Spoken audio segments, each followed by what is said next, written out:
Welcome to another episode with Phrankleen.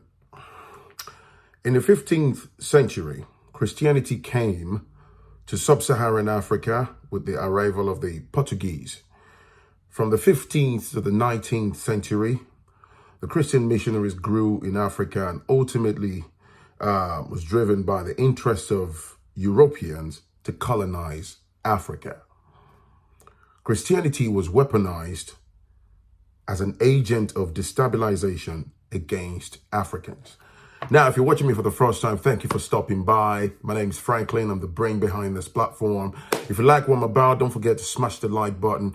Give consideration to smashing the subscribe button. And then once you've done that, bang on the bell button, select the all option so you're notified when I'm on a live stream or when I have a pre-recorded content like this, okay? Even if you're busy, you can always come back to sit back, put your feet up and enjoy, okay?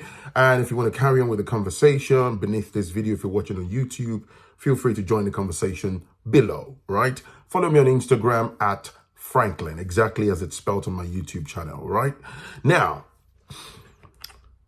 today's video, all right, I'm going to show you a video in a moment, okay? It's very, very important that you watch this. Now, if you're watching me for the first time, I'm a proud practitioner of IFA. IFA religion. It emanates from, the Yoruba land, in Africa. It predates the religion of the invaders, and that's Christianity, Islam, or any of those things. That's who we are, okay? African spirituality. African spirituality is sort of multifaceted because as it moved with our people, my ancestors, especially during the period of slavery and stuff, a lot of them took it with them, and so therefore it sort of created slightly different versions, but they sit under pretty much the same umbrella. But IFA standalone, I'm a proud practitioner of IFA. I'm an IFA initiate. I had my ITEFA done in 2021, full initiation, and it basically absolutely turned my life around from a spiritual standpoint. It changed my view of life, gave me a deep insight into who I am, what exactly I was called to do in this dispensation. And the premise of this episode basically is to bang on the fact that until Black folks, until Africans, until we retrace our steps back to our roots, until you go back and align with who you are, who you truly are in terms of African spirituality, we will carry on flying the flag for the oppressors. And these has, created damages that dates back centuries, generations, even up until now at the time of, filming this video. There's a wonderful content that one of my viewers sent to me about a lady who's, I believe she's in the States and stuff, who got initiated into the order of Ifa and all that, it's went viral on TikTok. And I watched it and I thought, you know what, man, this is interesting. I'll share it. I'll talk about it. And let's go. On a journey that started long before this first picture, but this is where we will begin.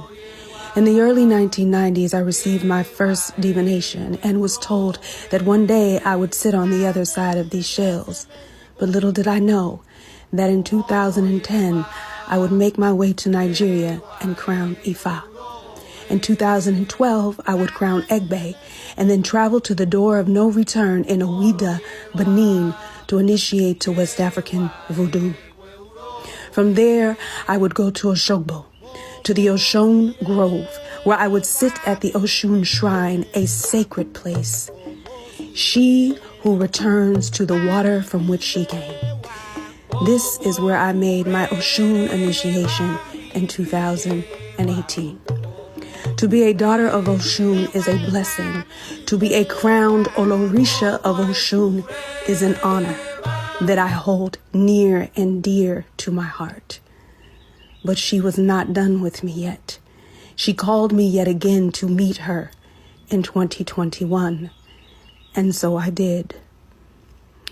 From there, I traveled to Benin, Nigeria, Edo State, to do my Olokun initiation,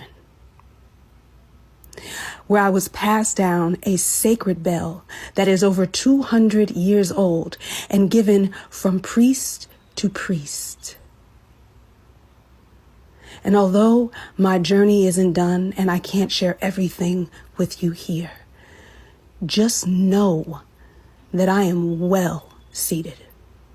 Invaders' religion that were brought without consent to the shores of the motherland, and they used this to absolutely destabilize our people. They used it to infiltrate us. They used it to basically strip our people of their identity. There was a man many years ago called Samuel Ajayi Crowther, who the oppressors used, all right?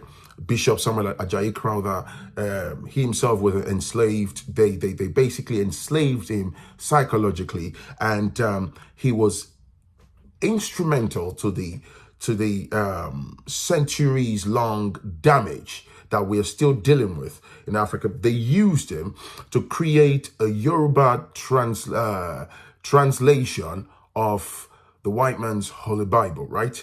And they took Ishulalu, extracted that from the practice of Ifa, right? They misinterpreted that intentionally.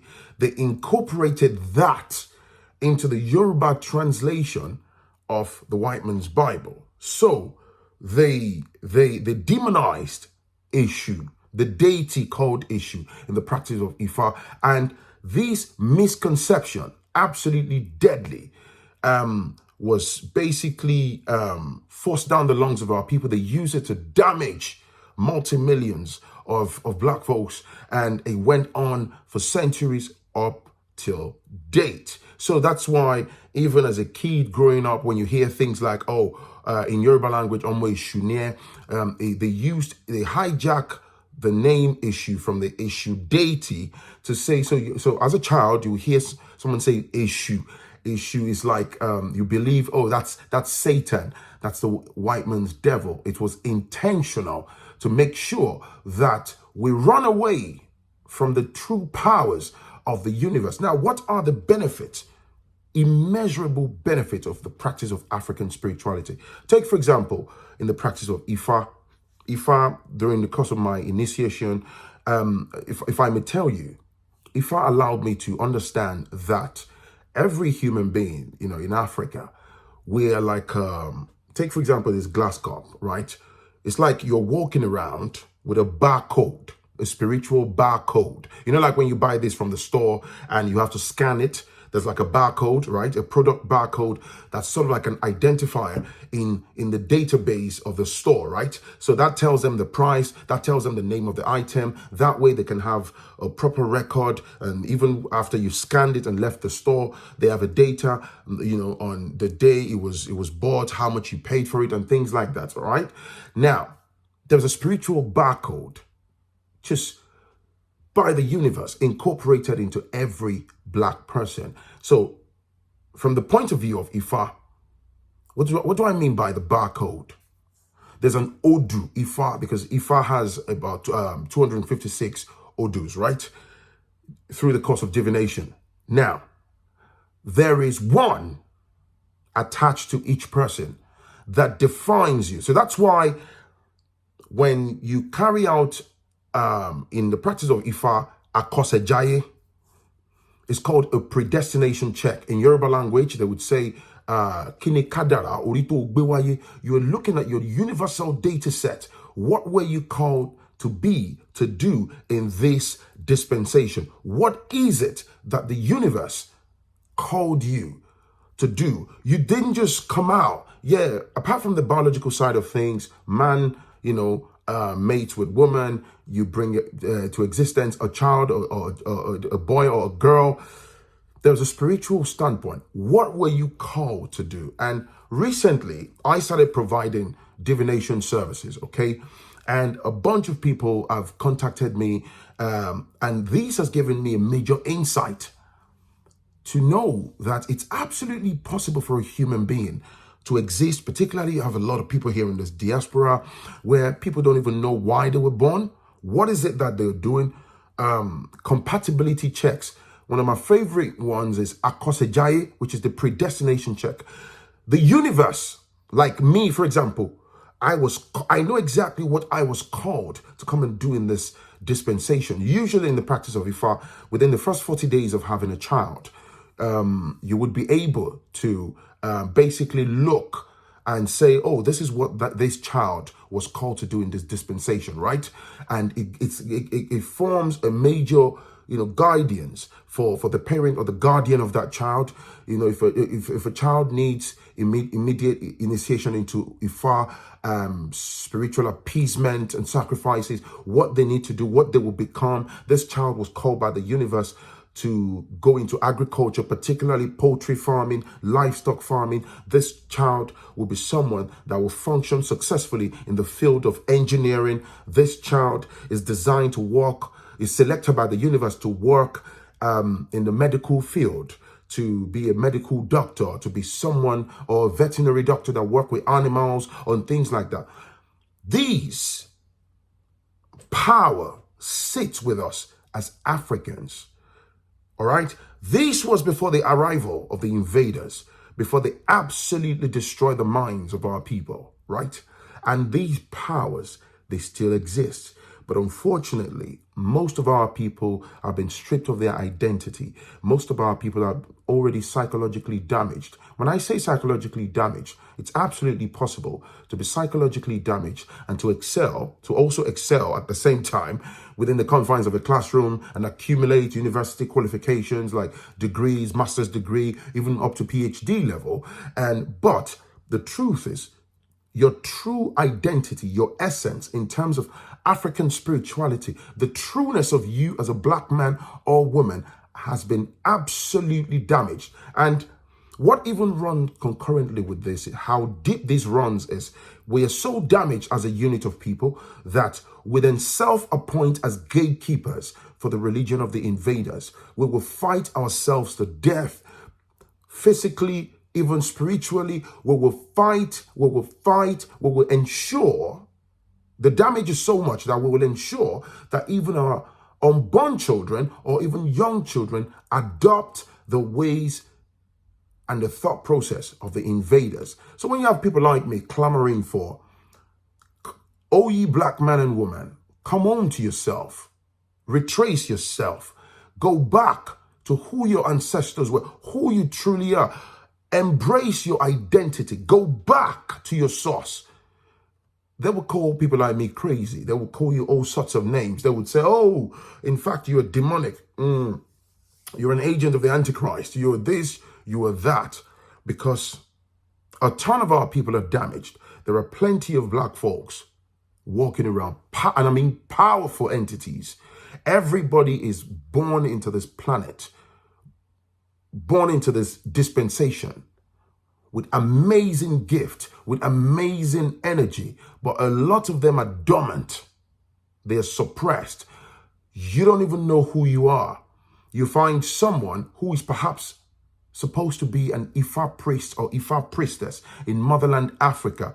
You are here in Europe working as a carer, desperately washing the buttocks of some elderly white folks, just earning peanuts to survive. And you will find justification for throwing your life in an artificial direction with zero fulfillment, of course. And unfortunately, the same would happen to your children and your children's children. I'm not cursing you, but this is how generations after generations of black folks exist and wither away like autumn leaves without directions. This is how people pick life partners. This is how people exist. And so many, recently, like I was saying earlier, the divination services that I offer, I take the details, I take it to my Ifa priest, the divine, for people. They check for whatever questions you've got for Ifa, people bring it and they check. If you need appeasement, they tell you, they go deep. I saw some jaw-dropping outcomes, jaw-dropping.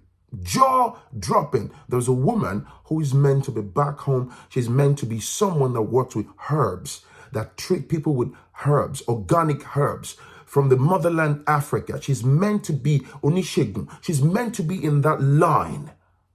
She's over here dashing through from a cleaning job to a recycling job in a local hospital. Has been in the UK for 19 years with zero fulfillment. I hope this message wakes somebody up. I don't know who you are, where you're watching me from. Come home to yourself. I hope you enjoy that video clip of that lady. She's actually, biracial, but it doesn't matter.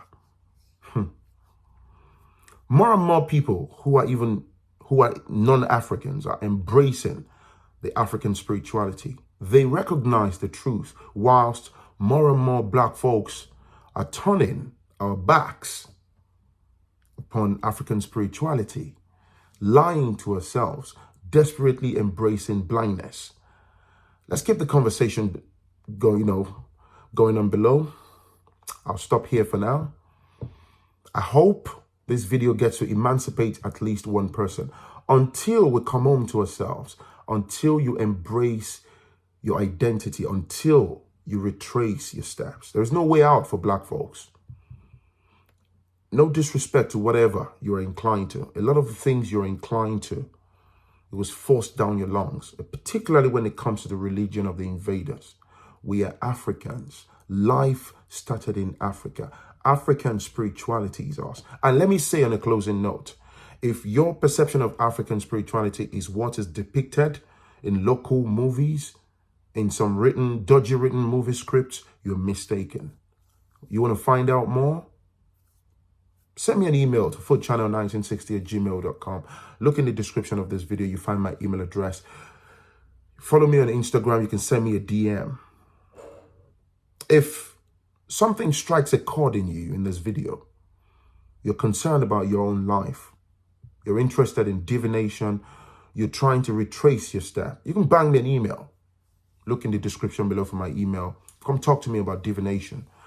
I know what my calling is. I know why I'm existing. I am not a medical doctor. I am not a business analyst. I've worked in the IT field. I even have qualifications in that field. I know my calling.